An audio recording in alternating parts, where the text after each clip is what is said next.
just a quick video just to show you how this all works. Right, that is the temperature of your warming cabinet, which is now at 67, and you've got a voltmeter there next to it. This is your control. Now in the mornings you'll just press the button on in and turn the dial fully clockwise so that all of these red lights are on. Now in certain circumstances those lights are a little bit difficult to see because you get a lot of brightness. You can see if we fade away they get a little bit sort of more pink, but if you put your hand over the top you'll be able to make sure you see it.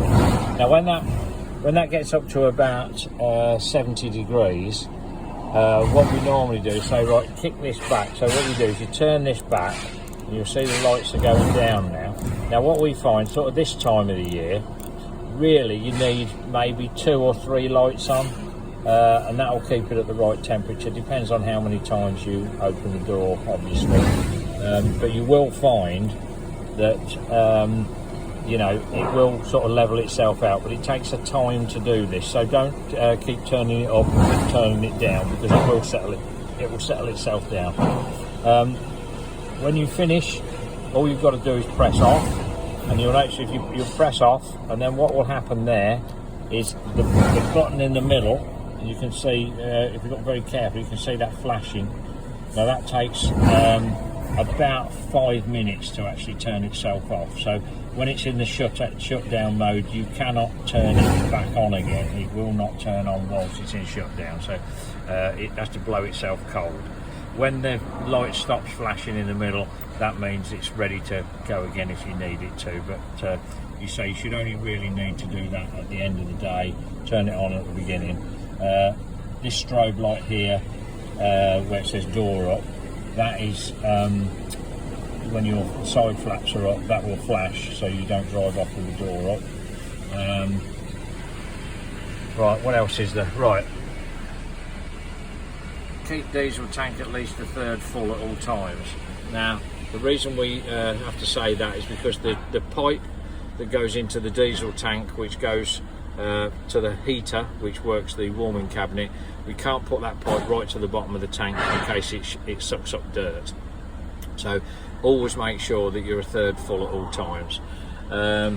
This also has a set of chimes on it, so if you've got a volume control here and you just turn that,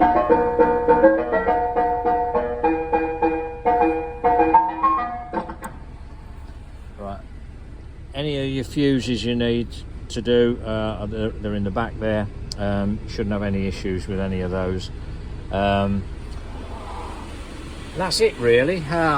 Just let me show you the chiller. Now this is the chiller control. So what you do with this is in the morning you just hold this button in for about sort of 5 seconds and then it will come on. That's all you have to do with it. That will work as normal all day long. It will go between sort of 6 and 4 like they all do, and then when you finish at the end of the day you just turn that off, hold the button in, and it will turn itself off. And that's it really. Just draw your attention to the fact that you're responsible for all punctures of the user. You're responsible for the punctures and that, and depending on how long you have the vehicle, just regularly check the oil and the tyre pressures and things like that. This vehicle also has stop start on it. It will only work at certain occasions when you've got your foot off the clutch, you've got it in neutral, you've got your handbrake on, and it's up to running temperature, and it's been in second gear. So sometimes you're more likely to find it won't even operate depending on how you drive. But you'll find, occasionally it will just suddenly go off, but as soon as you dip the clutch, it will start itself anyway. The key on this one, you turn it off. When you turn it back on to start it, just hold the key over. Sometimes it takes a little bit longer than an ordinary vehicle because this is an early stop-start vehicle, so you just turn it and then it will start. And that's it really.